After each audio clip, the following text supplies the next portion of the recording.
Hello out there. We're on the air. Happy Thursday, everybody. I almost said folks.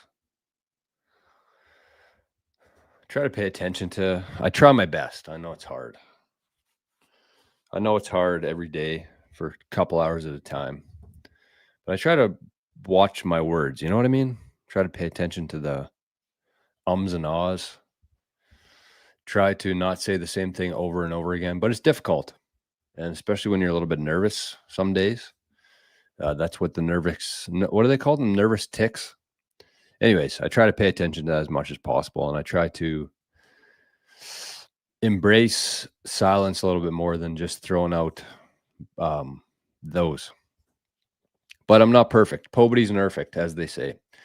So welcome back, everybody. We got another good show today on the agenda. This one's titled A Beginner's Guide Living on a Bitcoin Standard. And we're going to have another guest. 3 days in a row, we got a guest on the show here today. So she is going to be on in about 8 minutes, I would say. But before we get to that, we'll start with a couple pieces of news. First one, and most importantly here, let me get this microphone out of the way. So these hoodies here, can you hear me still? Yeah. These hoodies here, we are right about Bitcoin. They come in cream, which is this one, cream color, and in black. And I was supposed to place the order last week, but I had something come up. And that something was I lost the piece of paper that I was writing all the names down. I tried to put it onto an Excel sheet, but I missed like the last 3 or 4 orders. So in other words, I have most of them. I have most of the orders on there. But if you ordered one of these, we are right about Bitcoin hoodies, could you please, because I don't know which ones I have, which ones I'm missing. I'm not going to clarify that on here. But if you did order a We Are Right About Bitcoin hoodie, please let me know. Just double check. Say, hey, Jor, just making sure you got my order in for the We Are Right About Bitcoin hoodies. This is my size. This is how many I want. And these are the colors. So that would be very much appreciated. I just don't want to miss anybody. And I have a lot of pieces of paper around here. And it must have just got thrown out or lost, whatever that may be. So that's the first ask for today. If you ordered a hoodie, and if you're in the live chat right now, this will count. If you just say, hey, Jor, hoodie, black, large. But if not, you can also send to 88sats at proton.me. Let me see if I can make this a little bit different here to match there we go, match my hoodie. All right. So yes, send me an email, put hoodie in the subject line, and just let me know. Had about 15 orders, I think, and I only have 10. So I know that I'm missing some. I just don't know who and what size and what color. So that would be very much appreciated if you could do that. I'm going to text the Living in the Future group too, but just in case. All right, Killer's here. Good morning, Killer. Good to see you, my friend. Good morning, Rumble Jake. Good morning. Samantha, good morning. Fat finger, yes. Don't press that fat finger button on the way in. Let's get the numbers up. It helps. It helps on Rumble. If you're watching on YouTube, not that I don't care about you. I just don't care if you like the show or not. But on Rumble, especially if you're over there, make sure you press that thumbs up button there. I would appreciate it. Okay, so over on Noster today, we are going to be on Noster. I better share that before we get our guest on here. I think I missed that yesterday. Sorry, Alex. What a good conversation, though, yesterday. Actually, both those conversations with Craig and Alex were awesome. Both different style of discussions. One was a little bit more tailored towards our 21 sats security and inheritance protocol. Yesterday was talking about Graphene OS, privacy, becoming more sovereign. And today's going to be slightly different than that as well. We're going to be talking about living on a Bitcoin standard. So the guest today lives on a Bitcoin standard. I live pretty close to a Bitcoin standard. I would say I'm about 80%, a little bit more than that probably in Bitcoin. But she is a little bit deeper in the rabbit hole than me, into the weeds. So we're going to get her take on a couple different things. Samantha says, I've got butt fingers, but I can manage to press like butt fingers. I've never heard that before. Ginger's here. First thing I do before I comment. Nice, my man. Over on Noster, we got Letha, we got Duncan, we got Samantha. And Samantha sent in 111 sats. Thank you, Samantha. And look at this. We got a couple more zaps from the boys. Duncan zapped a DCA 25 hundo. Plunger zapped a row of ducks. 22222. 2222. Thank you, Plunger. Plunger is Alex. That's who was on the show yesterday. Great conversation. I love the chat with him. And I'm looking forward to the one today. I think we're going to get into a couple interesting things. She sent me a list of things that she wants to talk about, but we're not going to talk about any of that. What I really want to talk about today is, and hopefully she's watching right now, I'll give her a little bit of a heads up. I just think conversations are better when they're not scripted and the questions aren't, preset. Not that she told me to ask her questions, but I just like when conversations flow, not they're forced one way or the other. So what I want to get into today is obviously living on a Bitcoin standard, some tips for that for anybody who's thinking about going down the same path, but also just talking about the digital ID and a couple things we can go around that, why it's so important to be setting things up right now, because it's happening in the UK right now, but your country is not going to be immune from it. If you noticed, all of these countries kind of go I think they call it the lockstep order. So if you think you're immune from it just because you're not in the UK right now, I think you need to check yourself before you wreck yourself. So these are the things we need to be putting in place for when it comes to our town. Scotty, is this the right place for ladies and gentlemen? And that's it. Scotty came up with a new song, and that's how it starts. Ladies and gentlemen, but that's it.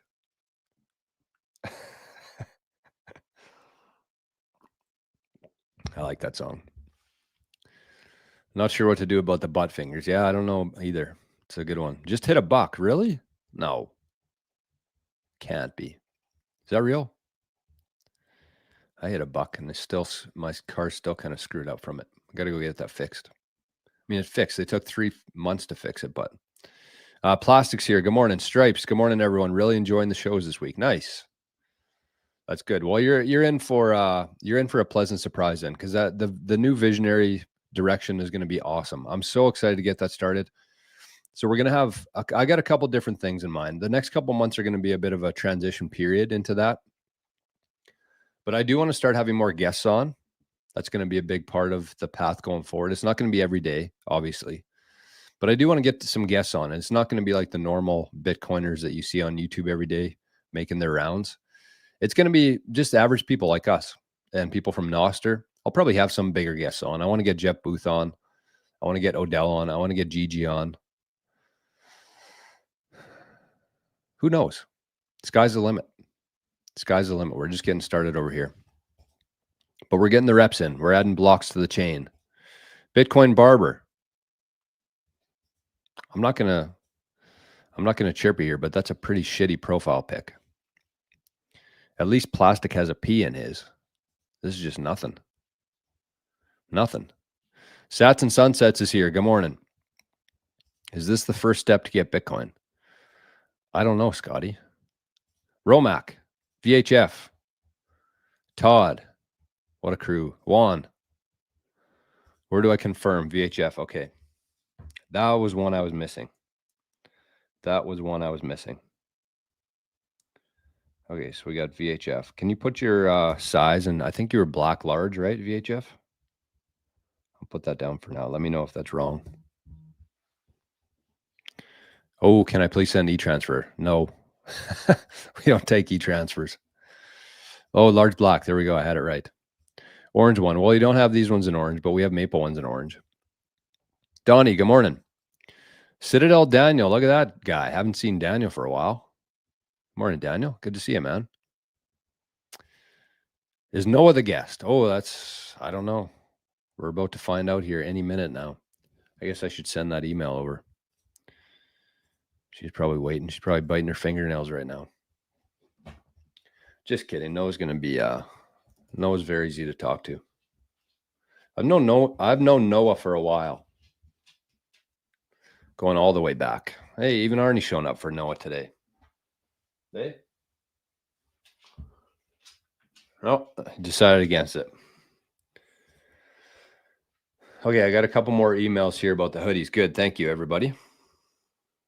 We got to email Noah. Well, thanks a lot, Jake. You gave away the surprise. Okay, before we get Noah on here, I want to show the price today in, not the price, the exchange rate. Even I keep mixing it up. This is the Bitcoin price in Ireland today, or in euros. So 105,000. Yesterday we looked at, who was it? It wasn't Japan, it was Canada. Canada was 175,000. So here in Canada, you needed 170,000 Canadian dollars to buy one Bitcoin. Over in Ireland with euros, you only need 105,000 euros to buy one Bitcoin. So even though they're all different rates, different units, different exchange rates, the chart pretty much looks the same country to country. And I don't know about you, but I see a lot of crashes there, a lot of crashes, and then a lot of big time recoveries.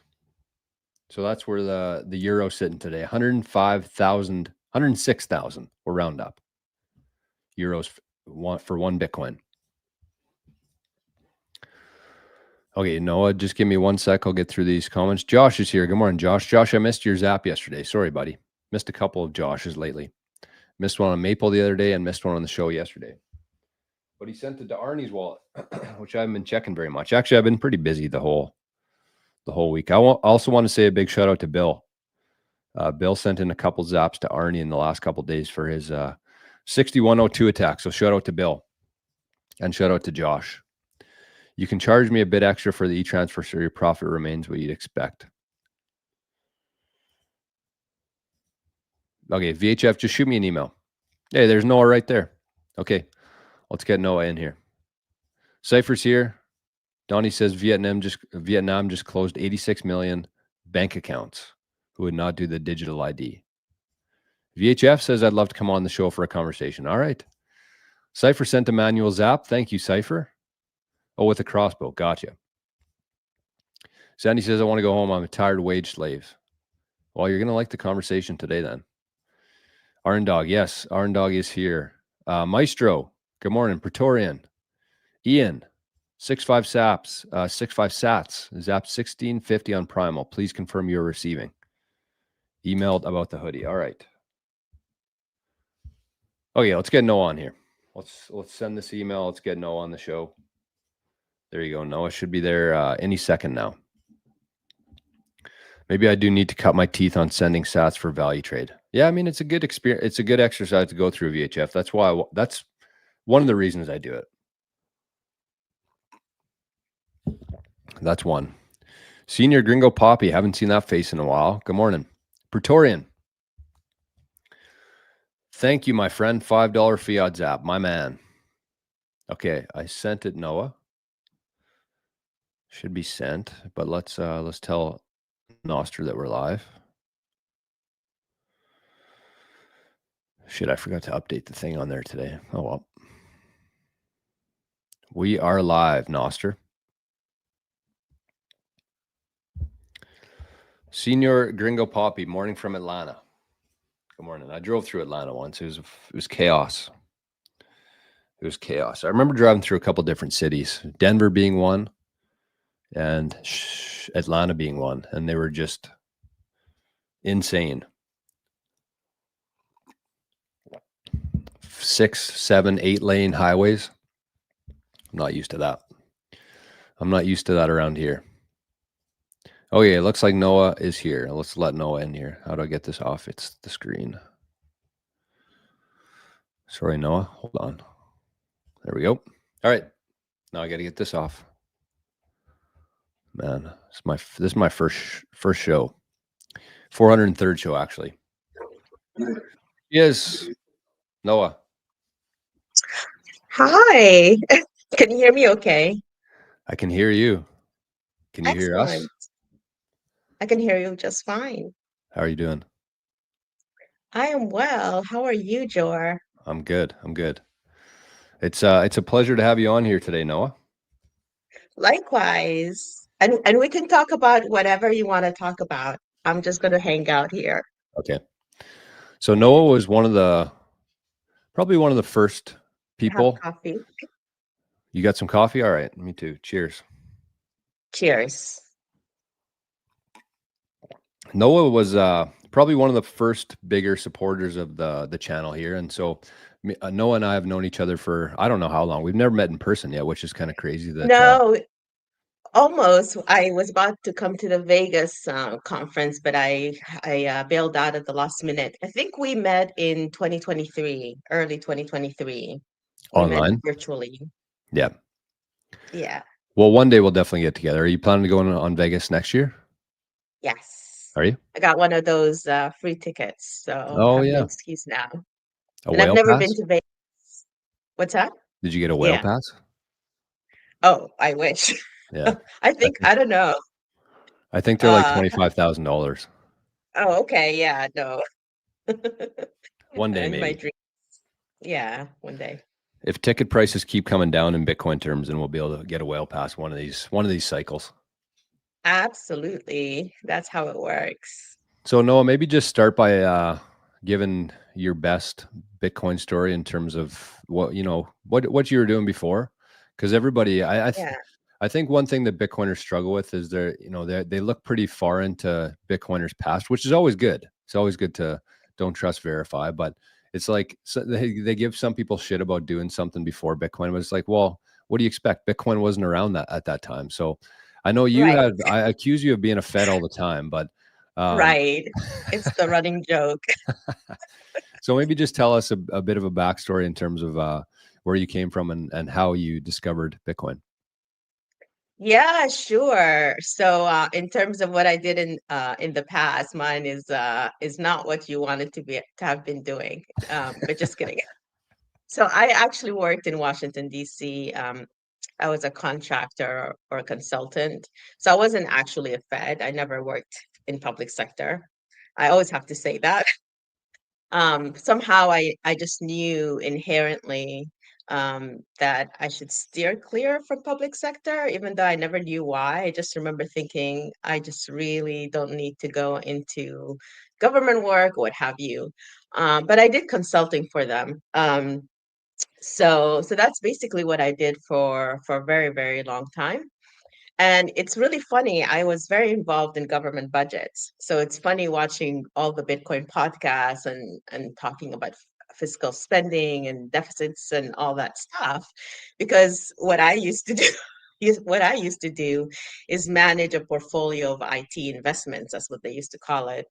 And so the government treats IT like the IT departments within the agencies. So I was at Energy, that was the last agency I supported.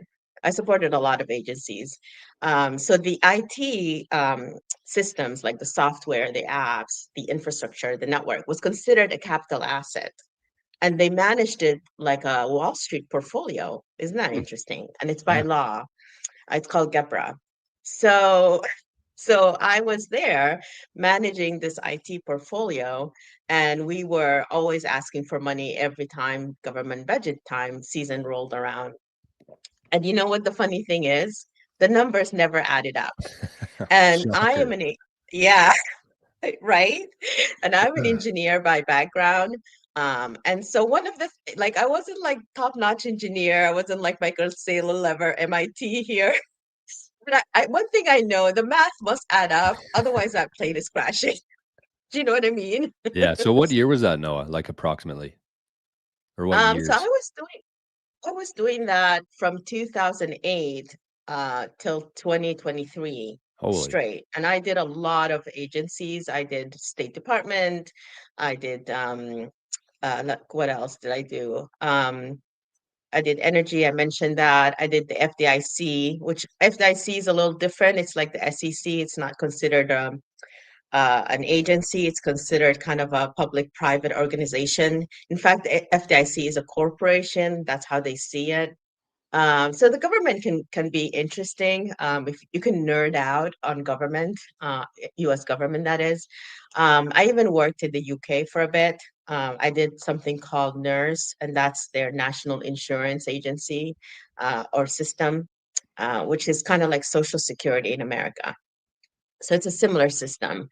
Um, So yeah, I consulted a lot for governments, and the math always gave me pause because I would run the numbers, then present them to my client, and they'd be like, "Okay, that's great," but then when you when you look at the grand scheme of the government budget, it didn't sync up. It would always drove me crazy, and I'd start calling around. I'm like, "What number you got? What number you got? And how come your number is not his number?" And vice versa.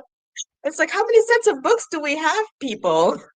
Um, and I'm one of those people who ask too many questions. I don't leave well enough alone. So curiosity killed the cat, not to go too dark. But sometimes Yeah. people are like, it's okay, you've done your bit. You can just chillax now. Um, anyway, so all jokes aside, that was what I did for a living. And it was a good living, and not to knock it or anything like that. But the way I got into Bitcoin is I came at it from a technology angle. So what's interesting about everybody's Bitcoin story is everybody has an angle, and the angle is like a mirror to Hmm. what interests you or what kind of turns you on. Does that make sense? Or Yep. what you're about. So some people come at it from an economics, finance, monetary angle because that's what they're interested in. But I came at it as blockchain, not Bitcoin. Do you remember that meme? Yep. So I was all about the blockchain. I was one of those people. Jeez. And I was like, oh, blockchain technology is so cool. Um, and now I'm like cringe. Um, and so I just kept trying to figure out how does this blockchain thing work. And this was 2019, 2018. I think I started looking at it in 2017. But sadly for me, I didn't buy that early. I was just interested in the tech. And then finally I bought in 2019 just a little bit to be like, oh, let me see what owning Bitcoin means. And I got lucky because I used a very small exchange, not like Voyager or what's the other one that imploded, Mount Gox Yep. or something like that. Not that it was a lot. And I think Bitfinex too. They had a big issue. yeah, BitMEX, yeah, and Quadriga in Canada, the Yep. Canadians, that was the big one for you guys. Um, so I found this small San Francisco-based exchange, and I bought some Bitcoin, and I was so happy. I was like, yes, I bought Bitcoin, and now I own Bitcoin. And then I forgot about it, just completely forgot about it. What was the It's like process on buying it from there? Like, because I remember it was it pretty difficult when I started buying was Bitcoin. Like, it really wasn't just, difficult. yeah, You had to be a techie. At least the exchange I used was not for normal people. And I don't know why. I Googled and found that exchange. But it ran an algorithm, and it had two algorithms. It was basically a bot that would buy for you. And so I bought a little bit, and it just sat on the exchange. So now knowing what we know, that's a no-no, but I didn't know. So I really feel bad for people who leave their coins on the exchange and maybe lose them like Mt. Gox, because I was in the same boat. I just didn't know. I just yeah. left it sitting there for 5 years. Just let it sat there. No, no, not for 5 years. I exaggerate. I let it sit there, I think maybe let's see, like 2 3 years Oh, just really? sitting on the exchange. Yeah, I I didn't also know. feel like And there was a lot less education around like the importance of taking it off the exchange then. Like even when I first got into Bitcoin in 2020 or whenever it was, hardly anybody was talking about that. There'd be like the occasional person on Twitter or occasional video that I'd see telling people to yeah, get their coins off the exchange. But it really correct. wasn't until FTX collapsed that it became such a mainstream idea. Yeah. Yeah, exactly. And people understood the value, the real value or the killer app of having Yeah. Bitcoin is that it's a bearer asset. Yep. Um, so yeah, once I started learning, oh, I was into carnivore diets, and that's a whole other rabbit hole, by the way. Um, and then I was watching a carnivore podcast like I do, and then they just happened to have on a Bitcoiner, Michael Goldstein. His handle is Bitstein. I don't know if you Yep. know of him. Yep. And so he was the guest, and I remember being like, "What does that have to do with carnivore?" But I listened anyway, because there's this kind of confluence of Bitcoiners who are carnivore diet followers as well. It's like a Venn diagram, and like then we're like right in the middle. And so then he orange pilled me. So I always tell people Bitstein orange pilled me, because even though I already had Bitcoin, because he explained the monetary aspects of Bitcoin. And so all of a sudden a light bulb went off, and I was just like, oh, it's not the blockchain, it's Bitcoin, Bitcoin, not blockchain. And then I like reversed my thinking. Does that make sense? Yes. And then I got all excited, and I was like, oh my gosh, I have Bitcoin. So then as soon as I paused the podcast and went to the computer, and luckily for me, my coins were right there. So thank you, SBox. No That was doubt. the name of the exchange. And it had gone 5x Wow. what I yeah, 5x. And look, and thankfully I didn't sell or anything, not that it was a lot of money. I was just like, what is this? NGU, right? And so then I went down the rabbit hole, and I left carnivore podcasting behind, and went headlong into Bitcoin podcasting. That's basically my story. That's interesting. And just as you were talking about the government stuff there, it kind of made me just a little bit more convicted in terms of, Bitcoin itself, because I feel like uh, even hearing that story of a department within the government, like how many departments do you think are in the US government? Like thousands, tens of thousands? Yeah, I saw, when Trump was elected and they were doing the Doge thing, there was a number about as to the rate of growth in terms of government agencies. I think it was in the hundreds, not thousands. Okay. But yeah, it didn't used to be that many. And then every administration, Republican or Democrat, they would just add more Yeah. and more agencies. I mean, even Trump just now added Doge. Like that's a new Yep. cabinet or new agency. It's not a cabinet per se. But yeah, so they just do that. And guess what? Each new institution or agency needs its funding. Yeah. And so then that's how it just grows, grows, grows. And what's funny is when we were managing our portfolio, we always like our lip service was we need to see costs go down, because IT costs should be going down, Yeah. even if it should be getting faster, cheaper, better, right? And our costs just kept going up.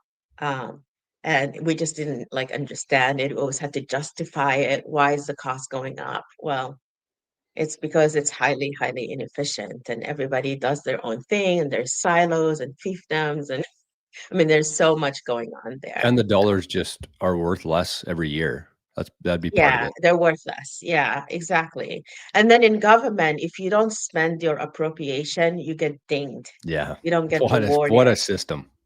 Yeah, so I What a system. remember like end of year, people running around, they're like, quick, quick, quick, we need to spend our lost dollars because next year, if we don't show we spent it, because they're asking for more, right? Yeah. I mean, what a system. I wish I I could do that with my salary. No doubt. That was one of the I things spent before it fun. all, Yeah, spend it so I can get more next year. right? But that was one of the things, I worked a government job when I was really young, like 20. I would go around house to house. We have a thing called the census here, which is basically Yeah, keeping track. Well, you'd know that in the US. It's probably a little bit different yeah. in Canada here, but I would have to go to door and get people to fill out these surveys to basically give their information to the government. It's funny how times have changed now. Wow. But Yeah, anyways, I remember thinking about that even at my old jobs, just how like the budget worked and how people were yeah, needing to spend more. And I would see all these municipalities and towns, like we would audit them before. And that was kind of like the theme, even talking to the workers there. It's like, we need to spend this money so we can get more next year, which from their perspective is like, yeah, maybe some years they don't need to spend as much. Like maybe they have different costs, some of their inventory carried forward to next year. It made sense, but it was just such a weird system, it seemed to me, before I even understood how messed up things were. But it never made sense to me that they were just throwing away money on things that they didn't need just so they could get even more money next year. right. Exactly. Yeah, exactly. It was literally like that. Yeah, it's just like, how do we just need to spend it? Just Yeah, waste, however just when. wasteful. Yeah, yeah, But the other thing I was going to say there too, Noah, was like thinking back to all these different government agencies and the budgets they all have and how they're supposed to work together. It's like, I feel like it'd be impossible to get those right, to get those numbers right, because when you think about it at the core, nobody really knows how many dollars are out there. Like that's the whole broken measurement thing Exactly. here. It's like if we don't Yeah. have any idea how many actually exist from the very foundation of it, how are you Yeah. expected to know, like, 10 layers to that at a random department, whether it matches up or Yeah. not? Nothing does from the very beginning. Exactly. It's a sign, like if we can't even control our little itty bitty IT department spending, not the whole agency spending, just the IT department within the agency. If there's questions around that, and that's pretty clear cut, then imagine the agency and then the whole federal government. It's like it's basically like doing an audit on the federal government. No wonder the Department of Defense, or what, Department of War now, keeps failing its audit because um yeah, it's so hard to get there's a lot of games being played with the budget, and there's all this terminology like color of money, and it's just all meant to obfuscate the truth, and it just drove me up the wall. But the other thing that was interesting, that was a parallel in my own personal life. I used to run a budget. I'm kind of a spreadsheet nerd. I like spreadsheets too. So we Yes. connected on that. So then I would run a budget for my own family, and and then the numbers wouldn't add up too. I mean, I know it sounds funny, but I would run a budget, and then I would be like, okay, so I probably should cut this streaming service or this thing. I'm not really using it. So I would do cost cutting. So it's kind of like I would apply the same thinking that I did at work at home, right? Right. So I'd be like, okay, I don't need to be spending this much money. Let me see if I can cut some things, so I can save more, so I can get the things I really want, right? The things that really matter in life. And then I would do these things, and then I'd come and check, and I'm like, I'm not saving money. Like, where did the money go? And then I'd run the budget again, and I'd be like, oh my gosh, this bill showed up, or this bill went higher, and it's because of inflation. Yeah. Now we know that. And so I was seeing the inflation happening to me, but I didn't know it. I didn't understand how it worked, the money printing, right? But I knew something was wrong. And then when I started watching Bitcoin podcasts and they explained how money really works, in fact, I watched a lot of Robert Breedlove to begin with, and the Sailor series and all that, and inflation and how money works. And then it's like a penny dropped. I was like, "Oh my God, that's why my budget never added up. That's why I could never achieve my goals, because the money is broken." And I remember even having a thought one time doing my budget, and I remember it clearly. And I was just like, there's something wrong with the money. Like every time I try to get it to work, it doesn't work. Why? It was driving me insane. And Bitcoin, like, just helped me sleep well at night, because I was like, just knowing the problem is half the, like, is already half the battle. Yep. It's like you're being gaslit, and you're like, I know something is off here. My radar is going off, and you just don't know why. And as soon as I discovered Bitcoin, I was just like, okay, now we know the problem. Do you know what I mean? Yeah, very, very accurate. Yeah, I don't think there's well, I feel like me and you kind of took similar paths in the sense of we were both obviously in the old system, pretty ingrained into it, and then we had our aha moment of something's broken here. But did you get Yeah. into like precious metals or anything first before Bitcoin? Because that was the route that I took, where I when I realized something was wrong. That's interesting. I did not. I went straight from fiat, just leaped into Wow. Bitcoin. But I come from a culture that values gold. Yep. So I was actually I just had some gold. So Peter Schiff is going to be mad at me. I just sold my gold for Bitcoin. Nice. Good time to do it. Yeah, right. Because it kind of climbed up a lot. But I come from a culture. I'm originally from Sudan, so that's like North Africa, North Middle East is culturally where I aligned to growing up. Hmm. And when you get married, you get a dowry and you get gold, right? So there's this idea growing up that even in the language, the way people speak, they'll talk about hard money. So I remember as a child hearing my parents say, "Oh, well, that's hard money, and that's hard money in Arabic." And so I was like, "Okay." So then now, and I never understood what it meant, Hmm. like really understood it. Now that I'm a Bitcoiner, I'm like, "Wow, all this time they knew, and why didn't you teach me about this?" Yeah. But luckily for me, they were like, "Here's gold. Anytime you have money to save, you buy gold." So that was just part of the culture, is buying gold to save your money. It's hard money. And so I did have that. So it's one of those things where I had gold. It's jewelry, but it was meant as a savings account.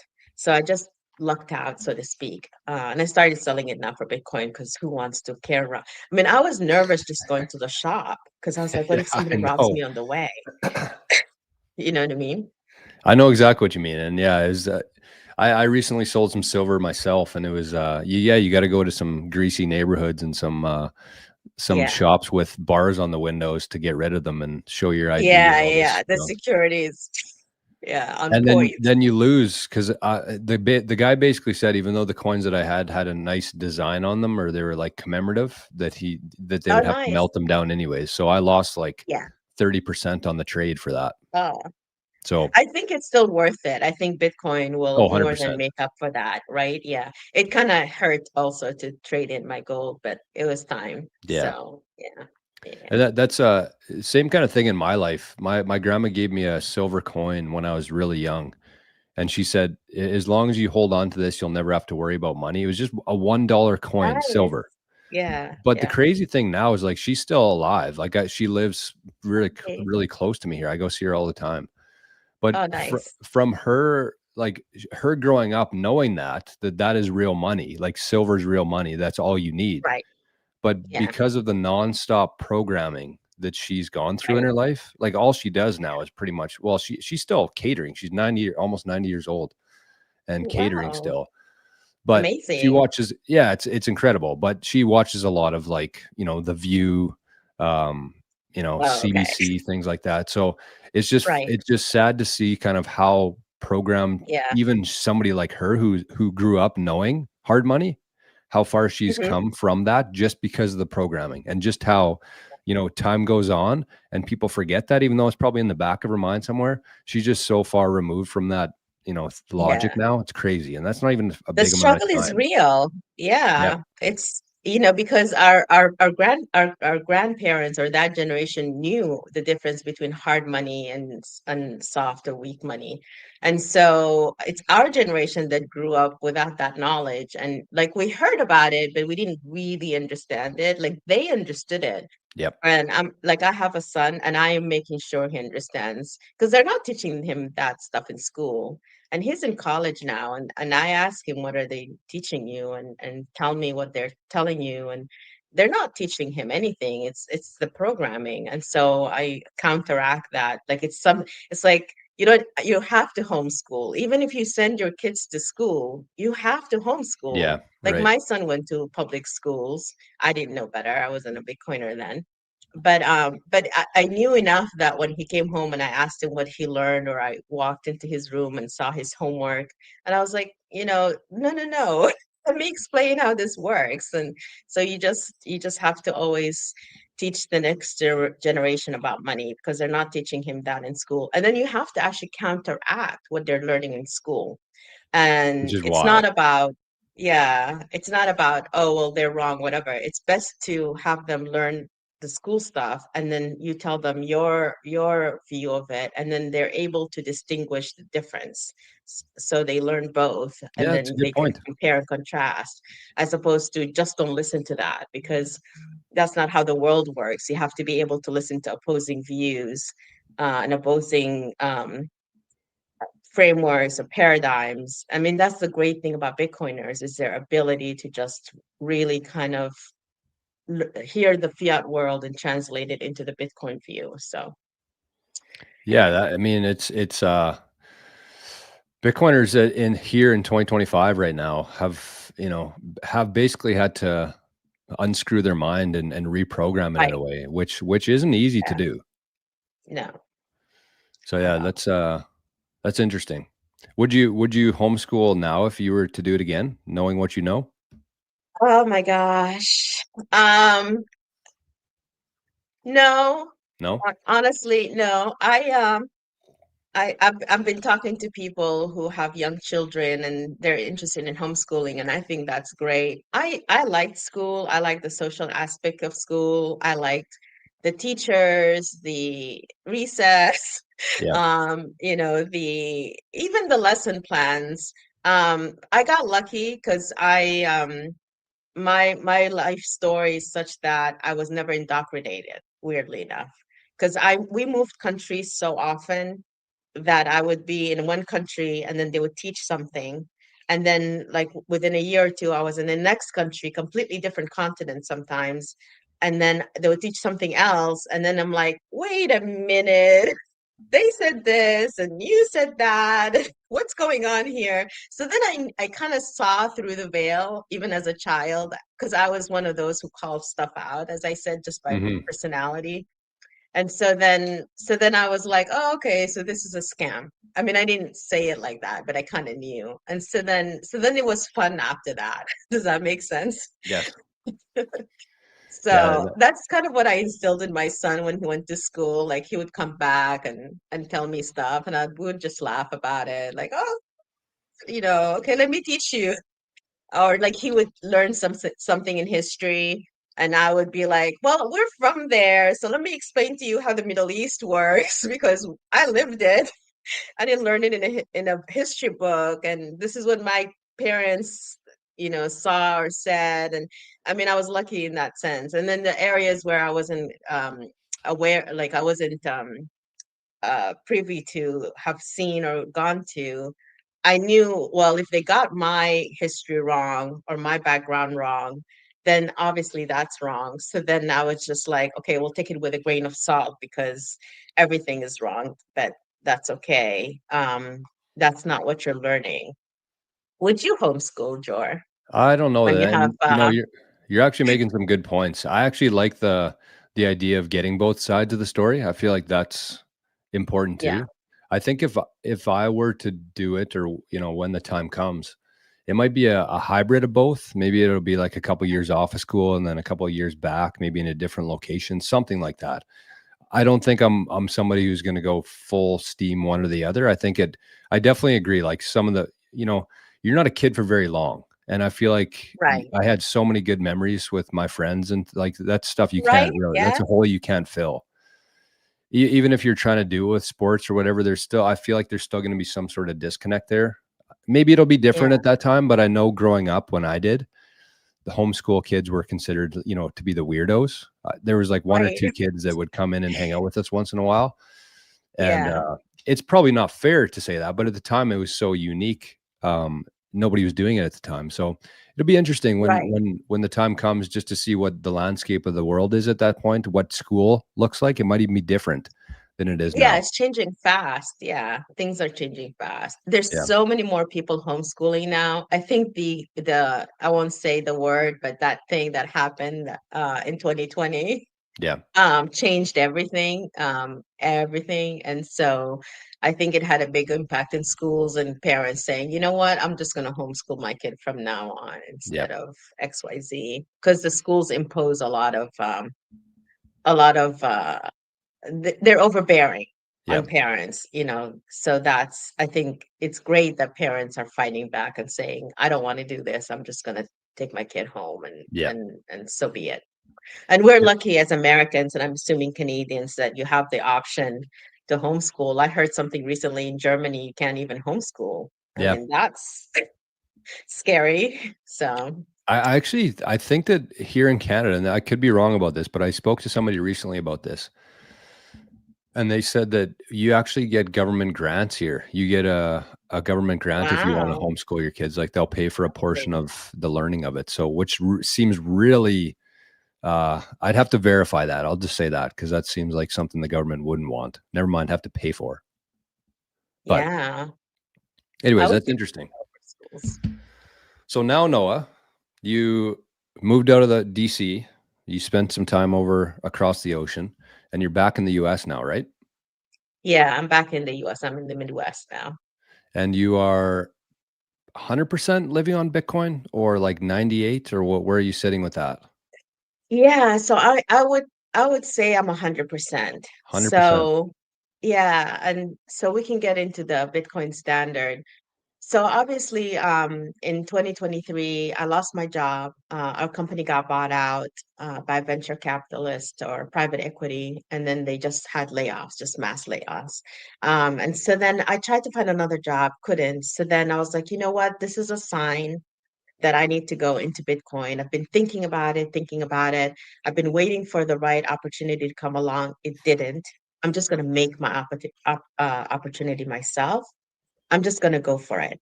So I would start by saying it's an art, not a science. There's no right or wrong way to do it. And this is where you come in, Jor, and you help me with that. That's how I met you. So I'll explain what I meant by that because I kept saying that to you, but I don't think I ever told you the story. So I was like, okay, I was a hodler because I used to go to my fiat job, come home, pay the bills, and then whatever was left over, I'd smash by it all, like all. I was like, which bill can I cut? So I kind of got it by the end. And I was like, let me just smash by and pay the bill later. I'll figure it out kind of person. And then when I lost my job, it was really scary. And I was like, okay, I'm hodling and I don't want to sell. But when you live in the Bitcoin standard, you do sell. So that's kind of lesson number one. And I was watching you, and then you were talking about this idea of hodling versus selling. And it was like a mental unlock because I was just like, oh yeah, I'm not a less of a Bitcoiner if I sell. And that's listening to your stream that one day was like an epiphany. I was like, because there's this pressure by Bitcoiners to be just Yes. hodlers, right? Yep. Yeah, and I think it's good to hear different messages of it's just money. Money is a tool. You use it how you need to use it. There is no virtue in I'm hodling and then that's it. That's the way to be a Bitcoiner. And I think there's a lot of toxicity around selling Bitcoin or whatever. So that's item number one when it comes to living the Bitcoin standard. So the way I do it is, and this isn't for everyone. And let me preface by saying this is not financial advice. Let's just be clear about that. So then I take out loans. I do the micro strategy, but just at an individual level. Basically, that's how I do it. I'm like, I can be sailor. Why can't I be sailor?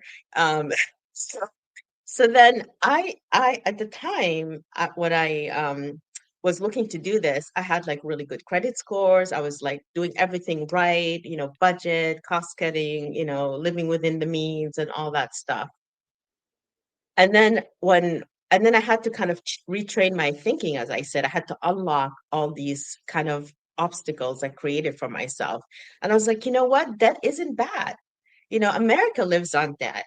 It's a tool. You can get in trouble. So you have to be very Yes. careful Yep. and very deliberate. But I took out loans as much as I can, as much as I could. And we're lucky in America that we have access to financing like that. Other parts of the world, the ability to take out credit cards and loans at a Hmm. low rate just doesn't exist. And it's like, why aren't we using it? We have access to finance in a way that, say, even in Britain, it's not as easy. I mean, it's easier, it's akin to America.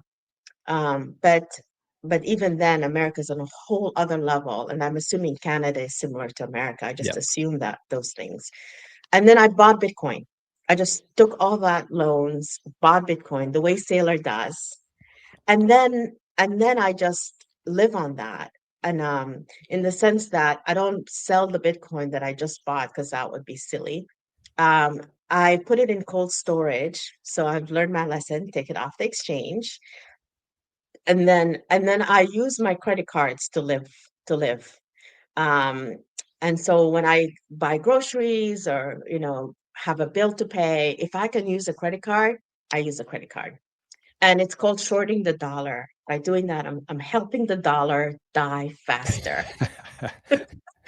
And so then the bill comes due, and then I sell a little bit of my Bitcoin, just a little bit, to service that debt. I service the debt the same way the American government services its debt. Just like I minimum payment pay kind of thing? minimum payment, a little bit over minimum, maybe a little bit over to keep my credit score at a good state. I don't have to pay it all in one go. Right. And I was lucky I had access to 0%. And that was during tightening, during the quantitative tightening era when Powell was still raising rates, um, not even just holding them steady. But I was able to get 0% credit cards with an introductory period. So I will say the one thing about that I found doing this strategy, for example, is that I had to be very organized and disciplined. I have spreadsheets that track every credit cards. I then like check it every month. I check it regularly every day. It's my job now. I wake up, I look at my spreadsheet. Okay, where am I in the month? How is it going? Is there anything missing? Are all the bills paid? Are all the minimums met? Okay, how much am I spending per month? Is there a way I can bring it down? I really Wow. like that's my job. I used to do it for the government. The numbers never added up. Now I do it for myself. The numbers add up. So, so that's basically what I do. That's awesome. I didn't even know that. I just kind of assumed that you were just spent, but like, getting money, buying Bitcoin, needing money, spending Bitcoin, but you're using debt. I'm using that. I'm using that as a tool. That's And smart. like I said, That's it's much it's a smarter. it's it's a very powerful tool if you know how to use it. And it increases your stack many times fold if you're careful. There are things there as we are kind of heading in this journey of Bitcoin, there are just products and tools coming online every Yeah. day. I mean, I watch podcasts and there's so many loan products. I mean, when I started, Unchained was the only kind of reputable platform that was Who was it? offering Unchained? loans. Unchained. And it was a pretty high interest rate, but now we have Ledin. Strike came online and it's available in almost every state. You have to check where you live, your jurisdiction, because they have different minimums. Like when I was in Virginia, the minimum was, I forget what it was, maybe $10,000. I moved to Wisconsin. I live in Wisconsin now. And the minimum here is $25,000 to take out a loan. So it's a little different. But that's okay. I mean, there's just so many platforms now to take out Bitcoin loans. So then you don't have to sell your Bitcoin. You can just use it as collateral. And I know the interest rates right now are not very high. I mean, are pretty high, I should say. They're around 12.4. You can like I know like you can get it down to like 12 point something um with offers, or if you get some of those codes, for example. But it's gonna go down. It's as like it used to be 15 when I started. Now it's 12.4 and it's just gonna go down. So then yes, it's a little bit nerve-wracking to have a fiat, but it's denominated in fiat, not in Bitcoin. So the debt is fiat, but then you take that fiat from the loan and you buy Bitcoin. So then your debt is going down over time and your Bitcoin is going up over time and you're living in the arbitrage. So it's great. It's a great way to increase your stack if you're somebody who's serious Yeah. about achieving like a big stack, because these times are not going to be available going forward. Institutions are here. Next, it's going to be governments, and then the price is just going to go up, and you're going to get less and less sats for your dollar. So if you can take out a loan now and take advantage and manage it carefully, like be Yeah. careful. I think Um, that's the key. I think that it's definitely, it seems really obvious because the thing that I go through myself when I'm thinking about this stuff is like, what's the worst case, yeah, right? Like, okay, Bitcoin goes to zero. I owe this money. Okay. I yeah. go bankrupt. So have millions of other So people in what? history before, right? Like, what does it Right, mean? You right, don't die, right? Like they don't take right. you somewhere and shoot you because it's not like the 1400s here anymore. Like you go Right. bankrupt. Like that's so what? Then you Or start like again, that's right? jailers or jailers, like then they take them to jail or something, Yeah. like a special, yeah. Yeah, like they'd Yeah, make it a we don't big live in those public scene. times. Now you get a parade. Yeah, We, exactly. we live in such a clown world. People who are in debt, like America, like get a like a hip hip parade. I mean, Yeah, that's I you. haven't used this strategy yet of taking on debt to buy more Bitcoin. It is something that I've been thinking about a lot in the last little while. And most people would probably look at it and say, "Well, I wanted to do this when Bitcoin was 80,000 or less than that. Now it's 120, so what's even the point?" But it's like if your mindset, if you're managing this properly, if you're here for the right reason, you're here for the long term, like where we are right now is nothing. Because Right. you want to take on debt, I think that has longer terms. Like, is that kind of your strategy with it? Is like longer term, as low interest as possible with it? Exactly. Yeah. So when I take out a fiat loan, so let me explain it like in a clearer way, maybe. So when I take out a fiat loan or a credit card, for example, and because you can actually use credit cards too to buy Bitcoin. You can liquidate them into dollars. You Right. know how they give you those checks, and you Yeah, can like you take could take the a cash advance or something on. Is you that can what it take a is? cash advance. Yeah. You can get cash advances that are 0%, 0% if you're a corporation, if you're an LLC, Wow. not as a personal, then it's like the interest rate is quite high. So then maybe not such a good idea. But if you form an LLC, which I have, then you can get cash advances from your business credit cards that are 0%. So then you take that check, or you just take a loan, maybe secured on your house, maybe unsecured, however way you can access the capital markets. Hmm. I just treat myself as a mini micro strategy. Yeah. No, that's a And then great. I'm like, I can access the capital market. I don't have the same access as Sailor, but I can access it. And so then I just take that money, take that fiat, buy Bitcoin. I don't try to time the market. There's just no timing the market. I'm buying the high forever, just like Sailor. I just buy as quickly as I can and then put that in cold storage. And so then I use credit cards to live, but then sometimes I take out Bitcoin loans. Now I take out the Bitcoin loans. So the way to think about Bitcoin loans, if you're in a bear market, right? And I mean, you can kind of know, then this is a good time to take out a Bitcoin loan because then you can buy Bitcoin for cheap. It gives you more dry powder to buy more Bitcoin. But if you're in a bull market and you're hitting highs, kind of like we are now, Mhm. it's a good time to sell.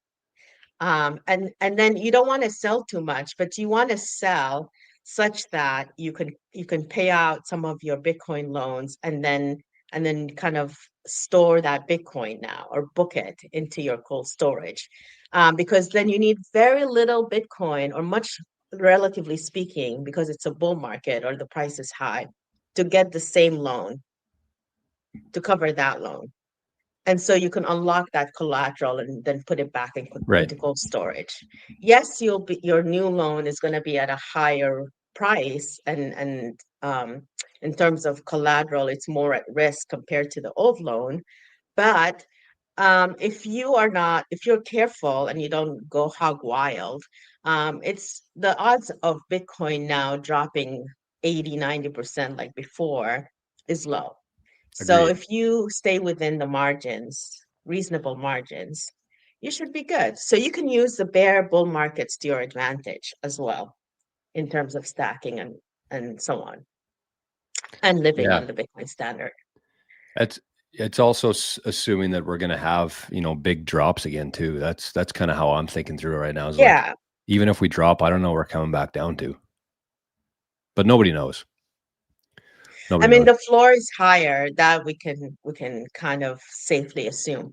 And so one of the things I do is obviously everything is spreadsheeted. I put everything on a spreadsheet. I'm tracking Yeah. it. That I'm sounds looking at pretty it daily. hard to track.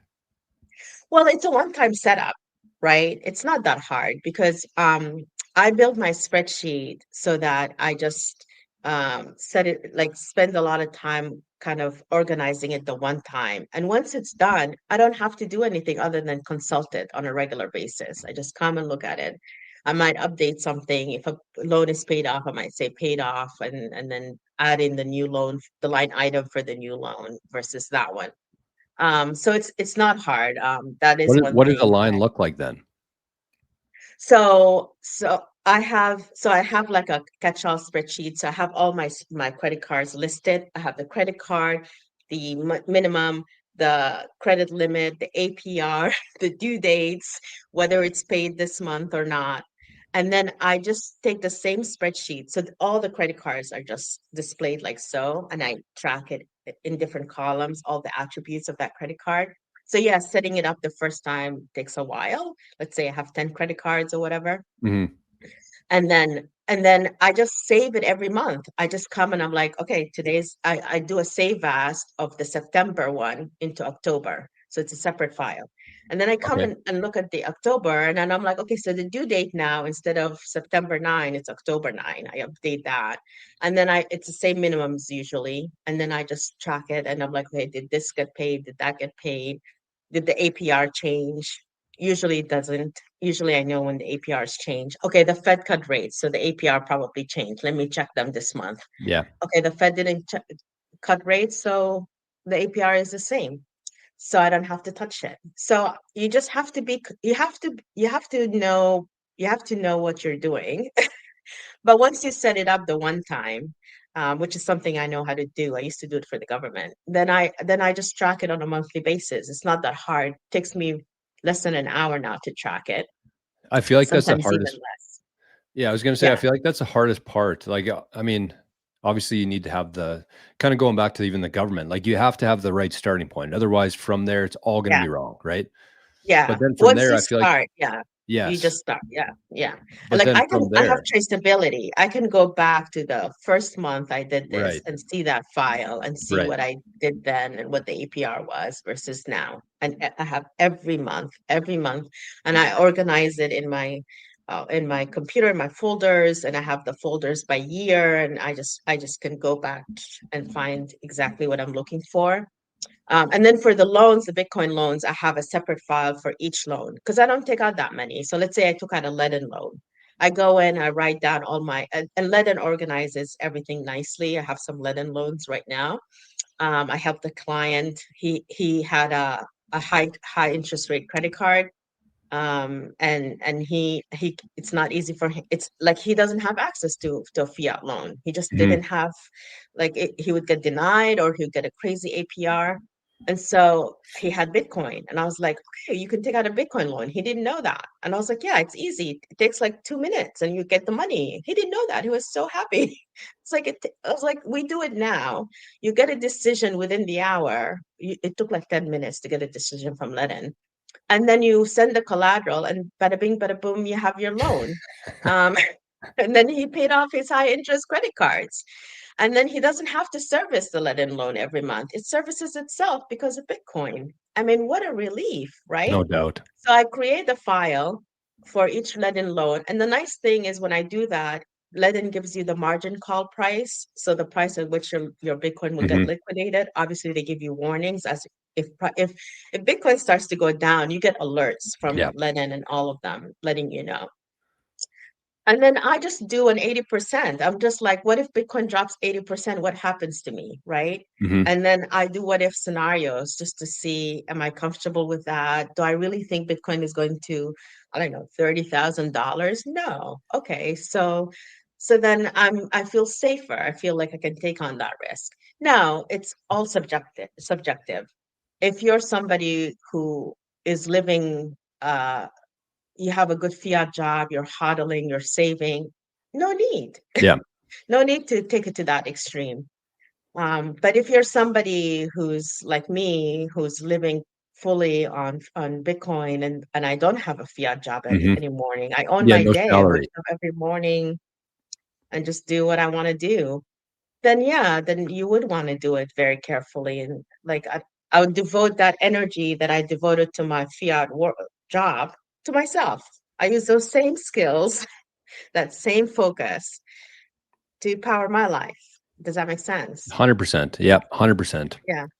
Yeah, I feel like this is a whole different rabbit hole, but there's so many people out there who have these skills that that they don't realize how valuable they are, I think, for one, Right. and they Yeah. just give it to other people for them to profit off of instead of doing it Yeah. themselves, like applying it to their Right. own life, and also realizing that, hey, there's probably hundreds of thousands or more people out there who could use this skill or knowledge, and I should maybe share it Yeah. with them. But instead, I'm Yeah. going to go to share it with one person so they can make a profit out of me. Meanwhile, I'm going to give half my salary to the government, Right. and I'm going to be stuck going to this same spot for the same hours every day for the best years of my life. Like it just doesn't really make Yeah. sense. Doesn't. That's what I love about our community, like the living in the future, whatever. And now the school community that we're starting, because we're getting together and everybody has something that they are good at, they know about, they have views on, and we get to help each other, or instead of going to our corporate jobs or whatever and not being appreciated even most of the time, we get to share those skills with other people. I mean, I learned so much. I never knew about Linux. Through the Living in the Future, I was able to take my old Apple 2011 laptop that was basically Wow. dead. It was like a brick. And I was like, you said what? I can run Linux and it will run like new? Okay. And I learned how to convert it to a Linux machine, and now it's humming and it's my Bitcoin laptop, just through that community, right? That's wild. And it's people we have people who are so technical, like Craig, like Daniel, who have Alex. those skills, and it didn't take much from them. They just had to introduce the idea, and then when I got stuck and I was able to ask questions, and it's great. It's great that now we can help people directly and access people directly instead of being siloed in these Mhm. corporate institutions. It's like part of the freedom. Like we always talk about Bitcoin as a freedom tech. Well, this is part of the freedom tech. I can join these communities and learn and share. Wow. Yeah, there's a lot to get into there, but I think that one of the things that came to mind for me is like with the new Visionaries school community. I was actually working on it last night, just adding a couple things and tinkering with it. But when you post in there, very similar to the Bitcoin Citadel school, there's different themes or categories that when you make a post, it goes into that category. But one that I was thinking of last night is like projects I'm working on. So maybe it's like a Right. project that's in your head, but you don't really have the time to be, working on it full Yeah. time. But if you just put Yeah. it out there to the community and there's somebody who has the same interest or just wants to pick it up from you or can contribute this Yeah. skill, like how cool is that? It is. Yeah. So And people can add to what you're doing and yeah, say, like come up actually, with I different do ideas. this. Yeah. And like, because you're living the Bitcoins. I think what honestly my view is, if you become a Bitcoiner, you're living the Bitcoin standard. It's a spectrum. There is Yeah. no one size fits all. You hodling is living the Bitcoin standard, because already your life gets better because now your savings account has become a Bitcoin account. And that is living somewhat of a Bitcoin standard. And it's just then the next level is to use it for everyday transactions. Okay, I'm using credit cards because merchants don't take Bitcoin. But then I pay in Bitcoin. I have to sell a little bit of Bitcoin to service that debt. That is living the Bitcoin standard. I found some merchants like Soap Miner, like the Ben Justman, he's got the The wine. wine. They take the Bitcoin directly. So then I'm one of those people who thinks Bitcoin is a medium of exchange. It's money. I know there's a debate, right? If I can find someone who accepts Bitcoin, pay in Bitcoin, like, because I'm living it anyway. I'm not gonna regret that one day I spent 50,000 sats and then it's worth now like gazillion dollars, like the pizza. Yeah, I it's just think value. I You're just think sending value to somebody.